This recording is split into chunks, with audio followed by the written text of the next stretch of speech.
team lead for the MFT application. MFT is known as Managed File Transfer. About approximately 5 years ago, the company decided that we need to get a handle on all the files that are going in and out of the company, especially on the commercial business. So they brought in a suite of software called Certain File Gateway from IBM. It was installed by ICT. We own the application side of it. There's a group upstairs, up to the hill, ICT, MFT, they own the infrastructure side, the server and the software itself that we run on. So during the past 4 years, we've slowly but steadily increased our volume. And on the first page, you'll notice I just have a snapshot of the month of July. The month of July, we did almost 22,000 files, either coming in or going out the door. And out of that 22,000 files, we've had approximately 180 to 200 tickets. And that's what come to realize that we're spending a lot of time ticket processing. So in 2016, I was been accumulating stats just on my own. 2017, we noticed a major uptick in the time it's taken us to resolve tickets, the number of tickets, because it went almost to 200 hours per month for my team. Sometimes even more than that. Depending on month end, right before it's month end, we get additional tickets coming in because of month end files, post issues, things like that. So part of the problem that I identified is we have to get a handle on how do we get a reduction in tickets. The reduction in tickets is not an easy thing because there was a slew of different issues going out there. And the second slide I have shows a pie chart of approximately 20-some different categories that we identified in the last 2 months. And out of that, we've got 5 major ones. And the 5 major ones is SFTP connection timeout. That's the transfer of files going in or out the door. It could go across a switch, a router. It could be somebody on the other end. It could be on our end. Anything that blips along that way causes an outage, causes us a ticket. We have to figure it out. And sometimes it's simple as just replaying the file. Other times we have to get a hold of a client advocate and say, hey, the company outside the door, their server's down. You have to contact them to get their server up and running so we can go and replay the files again.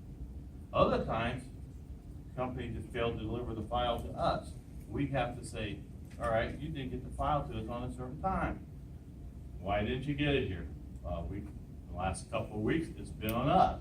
We couldn't connect in. We had servers down. So it kind of goes back and forth like that.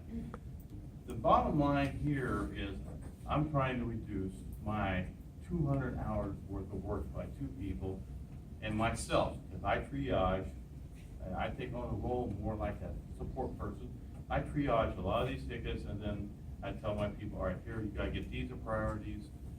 These can wait a little bit, but the bigger thing is I'm wasting 2.5 people during the month. That takes away from my development time. And it also increases a huge amount of cost for MFT. And there is a lot of complaints out there in the world about MFT cost. And part of that is doing support work. So again, what I have to figure out is how do we reduce the cost? And what I've come to realize, and a couple of other people on my team were realizing, that some of the issues are host related. So we're going to have to do, during the design process, start speaking out about hosts and how they handle their files. Part of that issue there is we submit a process that sends a file out to the host team. We get a ticket back saying we can't process the file because they have a hold of the file during their job. So we have to make them understand they got to grab that file, back it up, and process that file themselves, and release the file that we own and get it out of the way. So we can, next time we come through the door, we can process that file in. Otherwise, we get contention problems. Same thing happens with flat files, GDG files. Most people know what those GDG files are. But again, it's about host contention. That's just a small piece of the piece that's in yellow on this chart. That's just a very small piece, but it impacts us a lot. The other issue is Connect Direct itself, which these files go to the host. A lot of times, the host, the VTAM area, they've lost connections. We have to get a hold of the VTAM areas to find out why we're losing connections with Connect Direct. And they'll say, well, sometimes they just buy them, or sometimes they just totally lost the server.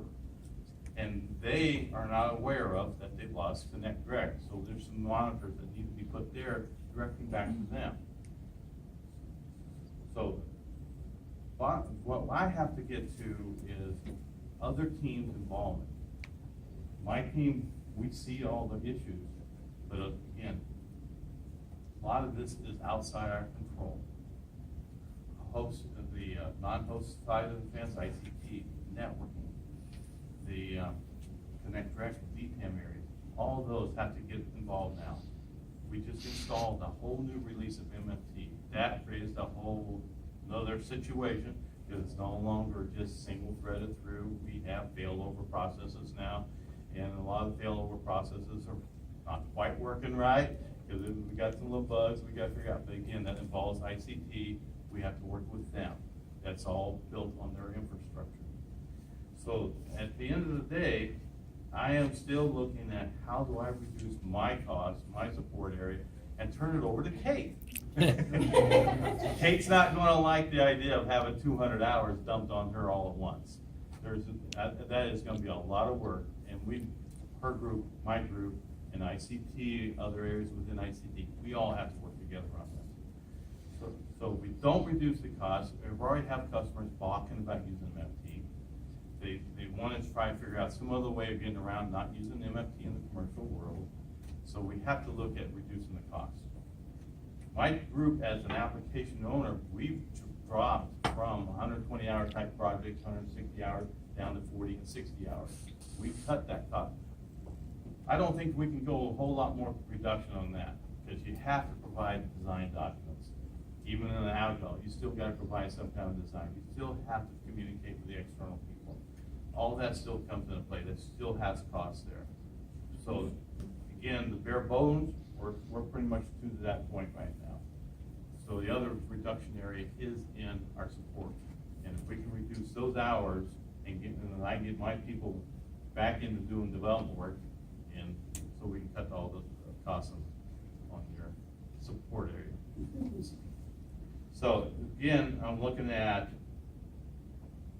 managers, and I'm looking at Lee, because we have to get other managers involved, because this requires collaboration between teams. And as people have worked with ICT, there's been issues between our team and ICT, and a lot of it's communication. A lot of it's communication.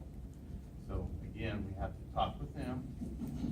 We have to talk with managers, because even the managers are not realizing the bulk of the work that we have here. My manager kind of understands it, but even he is dealing with ARU. When we had this release of this one, he got a whole lot more involved, and he has seen some of the issues and the communication, and he has started opening up those channels. So again, it's not just me, it's just not one or two people on my team. It has to be my whole team, my manager included, and the manager and the teams from the other. We have to get in the room. We have to start taking each one of these pieces and see who can work on what to reduce these tickets. Any questions?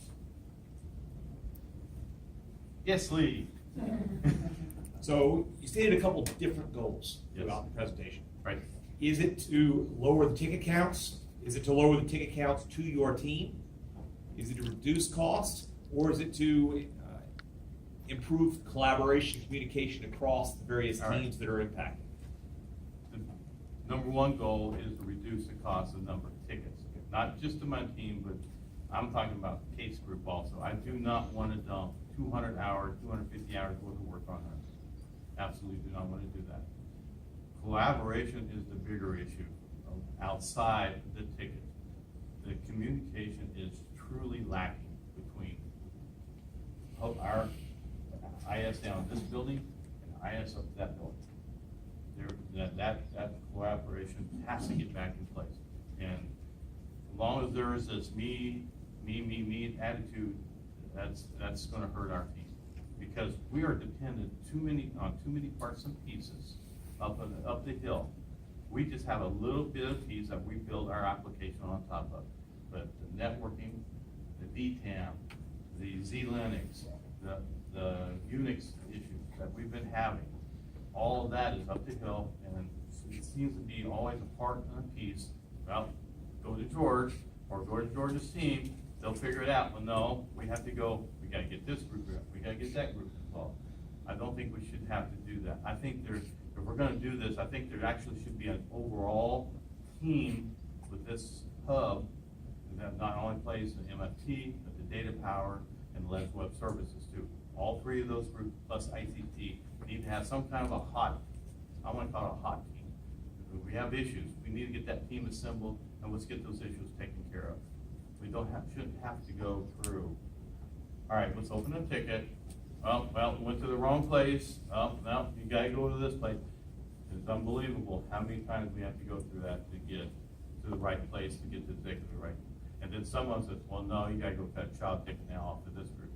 Again, that's 2 or 3 times tickets. Don't need all that. Let's just get a hot team put together so we can start talking about all these issues. Communication is where I wanted you to go, because you guys will probably discuss it throughout your classes ad nauseum, but our external partners, our BCAs, our CDSs, our internal groups, our VTAN, or our Blue Choice, Blue Cross, they don't care. Right. It's Blue Cross IS that's messing up. They don't care if it's VTAN, they don't care if it's MFT, they don't care who it is.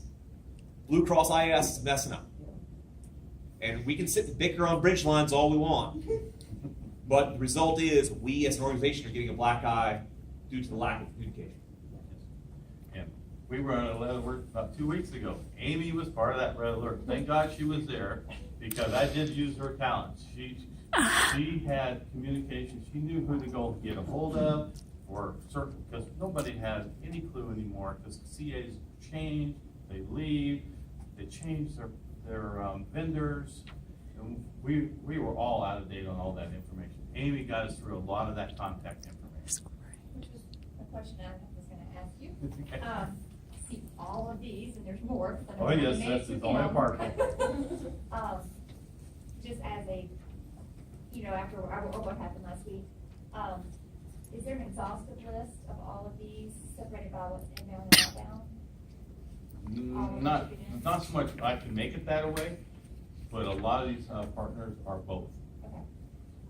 Would it be helpful, if you understand you're gonna have some customers right away, but do you know for all of these or most of these who the customer is for the files? As far as client, are you talking about Customer, commercial like, customer? truly who uses the files? No. I know where they end up at, Okay. because some of them end up what they call an application network shareable device. Yeah, All right, and a lot of them end up on the host, and some of the files end up non-host. I can track that down. What I don't have, and I've talked to other CAs, and I think this is where a CA needs to take ownership, is a database up there that's put out there that says, does the CA own this customer, and who the contacts so are. what I was gonna say, I know we got a little bit of that, the ones that were specifically impacted last week, but it wouldn't happen overnight, but if you can give me a full list, Yep. I'll start working on getting what I can. All right, for you. yep, definitely will do that. Thank you. First, do the relationship owners and the data, the people that consume the data, are they usually the same folks? Just choose one at random. BB&T.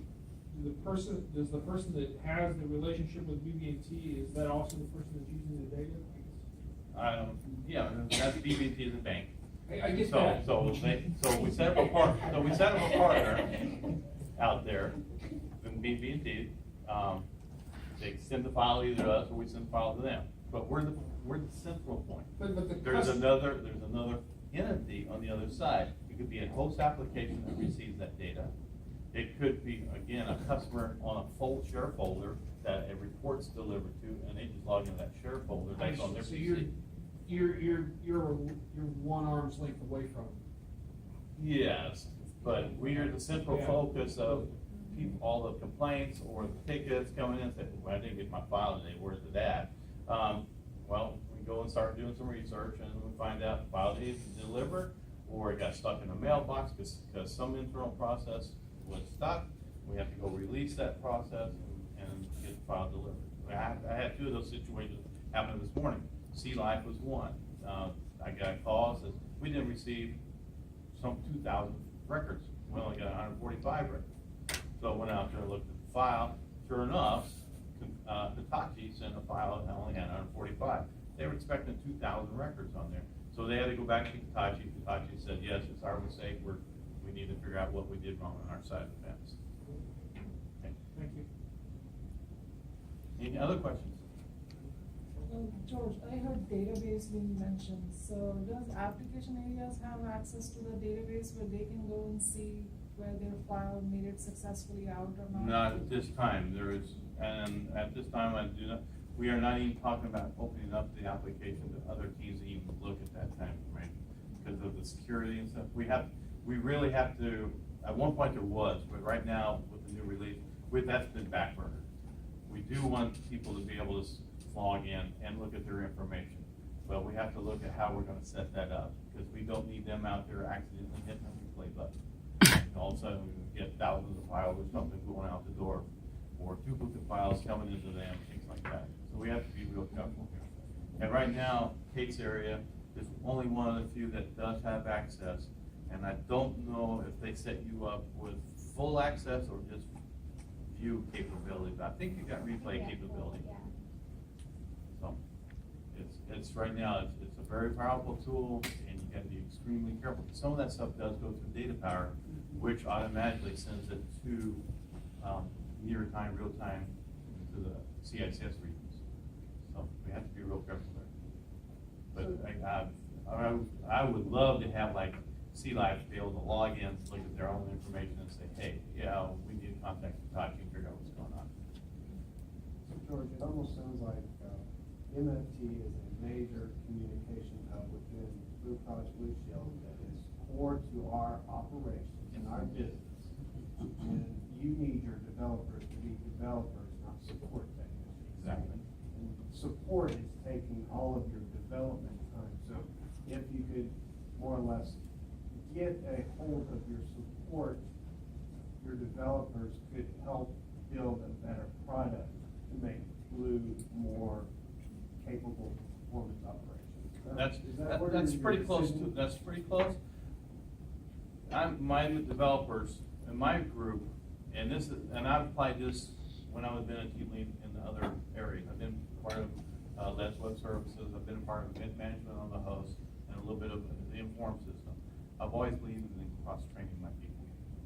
So not only do my developers can sit there and develop, they're also designers. They assist my system analysts and my system designers.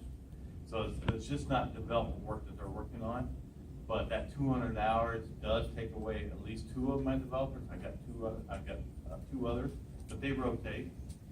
I know I'm always going to have some more work. I'll never get rid of that. I want it down to maybe 50 hours a month, something manageable. Okay, I want them to be able to say, yes, I got that ticket. I don't have to worry about it. Now, do they need to still come to me about some major outage? Yes, oh yes, I still need to be aware of that. We need to be aware of that. I stop by Lee's office every morning, or at least try to see him every morning and say, hey, there's issues we got going on, or hey, everything seems to be up and running just fine. And last 2 weeks, it's been more than just 5 minutes. I run this guy, hey, we're down again. They can't tell us why. But that's because of the new system going in. And everybody has growing pains when you have a new system going in. But again, I keep her in. I don't want to dump 200 hours worth of work on Sarah's group. And part of that is her group is going to have to learn what things they can replay automatically, what things are false tickets, because we get them too. We get tons of false tickets, and we're trying to get EMS to figure out why we're getting those, because they shouldn't be there. Other things that we can't quite tweak yet, and we're waiting on IBM to tell us how to do this, is a 40-minute timer. There's a 40-minute timer on a file being transferred. If it hits that, it issues a ticket, even though the file at 41 minutes went through successfully. we get a ticket on that. So that's, to us, is a false positive. But the problem is, if we bump that timer up, that's gonna overlay, that applies to all file transfers. And that's gonna kind of give us a kind of take a little term, but we have files that go within 2 or 3 seconds, and we got others that take an hour. And we don't want everything sitting out there for an hour, waiting for something really did fail or something like that. So that 40 minutes always seems to be a happy medium, but we seem to be getting more and more of this lately. So we gotta talk about IBM about how we can fix that. Any other questions? So, George, you spoke really well about the collaboration and communication. Could you elaborate a little more about how you use the decision-making skills? Well, okay, so I knew I had a problem. Didn't know how to put it down in words and things like that. That's where this class kind of helped. Definitely helped. I thought I was going to, a lot of this, I thought I was going to have to do on my own. Because I've always been that way. Get the problem, look at it, get it, all right, here's the solution to go with it. Kind of like a lot of us do. Even though I've been a team lead now for about 9 years, I'm still in that mode because I do the technical side real well. And I'll say I do it real well. Problem is, I got others on my team that have different ideas. And when those different ideas and I clash, that's when I go, okay, I gotta back off and let them handle their situations. So this process says, all right, I've identified it, I've gathered my information, and then I go, I can't do this by myself. Especially when you look at all the categories that are on that slide with a circle on it. I have to get a whole lot more people to get involved here. Even my SME and my system designer cannot handle all the information that's on this. And they know, we talked about it, we know we have to get others involved, and that's, we're gonna have to do that here probably next month. Right now, we're just trying to get through this process of the new system being installed. Once that gets going, we're comfortable with that. Sarah and I have already talked, we're gonna have meetings, we're gonna have training sessions, but the other issues dealing with networking, VPN, those have to have a totally different group of players involved. And they're always busy with something else, quote unquote. Well, we're gonna have to start making some time. Because it not only involves our time, it really does involve their time. And the problem is they get involved with it after the fact, sometimes way too late. And then said, well, we can't find it in the logs, can you recreate the problem? Well, the thing is, you can't recreate that problem at that point. So again, back to your question, I have definitely learned, I have got to have more communication out there. Not just from me, but my team as a whole, because we have a tendency as a team to keep it internalized, because we didn't want to make the rest of the world think MFT is bad. We were trying to hide this stuff sometimes. Well, the problem with hiding it is other teams out there need to be aware of the issues going on. And that's part of that's on us. We have to make that communication. Well, it sounds like that's an answer to the question, what did you learn about yourself as a leader? But is there anything you would want to add to that? I don't want to do speeches no more.